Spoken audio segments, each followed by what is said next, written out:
INEC announces the suspension of the recall process of Senator Dino of the Kogi West, instituted by some of his constituents. The electoral umpire says it will obey court order, but is moving on to expedite action on the exercise.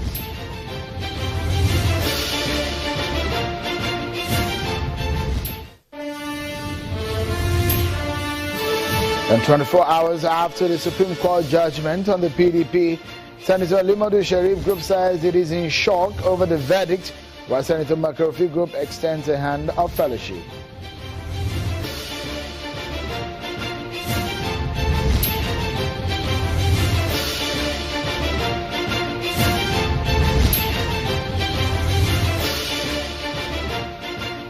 Many thanks for joining in, everyone. This is Politics Today live on Channels Television.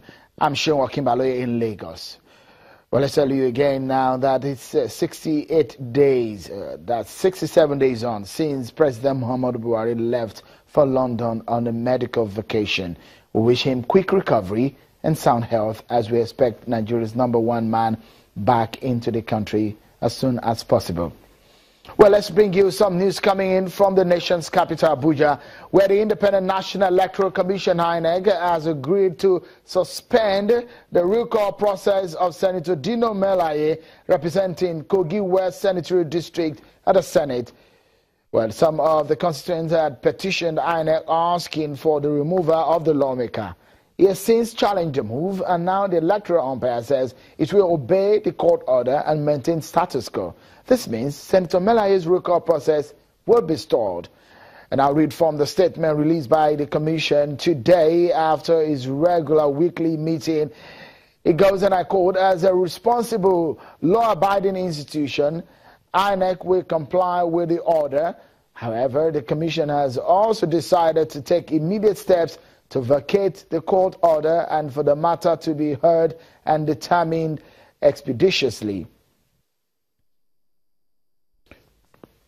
Well, now let's hear from the Commission. Mr. Oluwole Osazi-Uzi is the INEC Director of Voter Education and Publicity. He joins us on the telephone. Many thanks, Mr. Oluwole, for your time on the program. What is the implication of this as it stands? You did say that you are moving to make this happen and expedite action on this. What do you mean by this, and what is the implication of the court or the Commission is obeying on the recall process?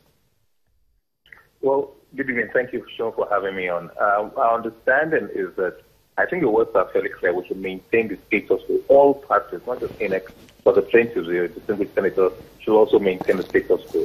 And you can see the status quo is what we've tried to, we think we will comply with.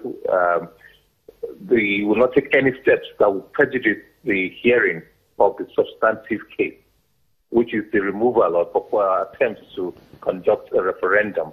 Also, we will not take any of such steps to prejudice the hearing and determination of the case. But we also have decided, as you said, to take expeditious action. From tomorrow, our lawyers who have been instructed to take action to ensure that the provisions of the Constitution are complied with. It is such that what's important in the rule of law is that the Constitution should be allowed to take its course. So we're taking swift action on that. The Commission are aware the window that the law provides, the 90-day window before this INEC will have to give notice of this petition, notice of the verification, and of course the issue of the referendum. But if you look at when this case will be heard in court, it looks so much that it will frustrate the recall process. That is the point we try to make in the statement, and that the petition was presented on the 25th of June 2017. And 90 days from that day, the Constitution, Section 69, is quite clear that the whole process should be concluded. A referendum, if it gets to the referendum, should be concluded within 90 days. Now, if an order is allowed to stay for that period, and the case will wait till 29th of September, now that whole period will be exhausted. I think 90 days from the 21st of June will end sometime about the 20th or 25th of September. So by the time we will face with a fait accompli, by the time we go to court, if we fold our arms back and let us wait for the hearing, the date fixed by the by the court for the hearing of the motion on notice. So the whole process, if the court is going to adjudicate on it, we are going to move the court to ensure that the whole process comes to an end well within a 90-day period, so that if it comes to it, we can be allowed to discharge our constitutional responsibility.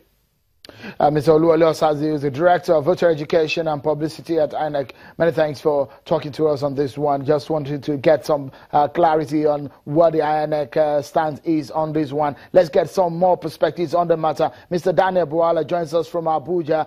We need to get some legal perspective on this one.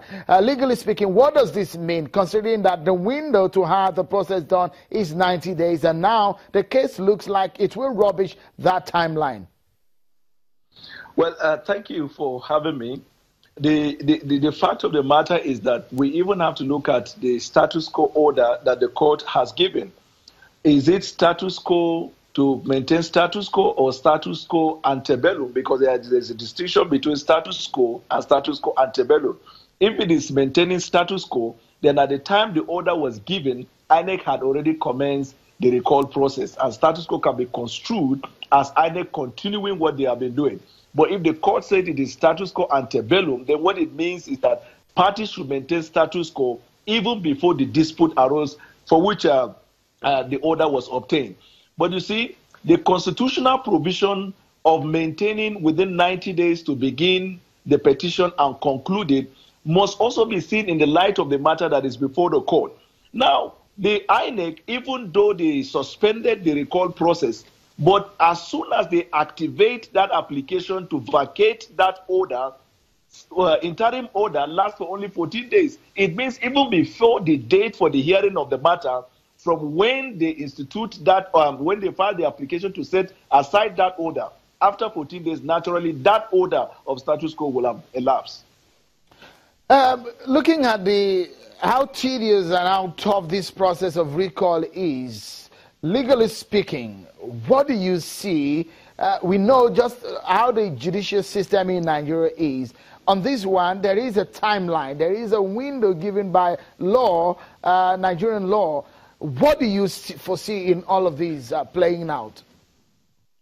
Well, I expect that the court will be circumspect in treating the matter, having regard to the provision of the Constitution, so that the constitutional right of the people from that senatorial district will not be infringed by virtue of delay in the course of the hearing of the matter on one side, and then number two, the unfortunate comments that the Deputy Senate President made when he was faulting the opinion of the Attorney General of Kogi State. With the greatest respect to the Deputy Senate President, the Attorney General was right and the Deputy Senate President is wrong in the circumstance, because if you look at the provision of section 68 subsection 2, which the Deputy Senate President was making reference to, it says that before they can give effect to subsection 1, that the President of the Senate will ensure compliance.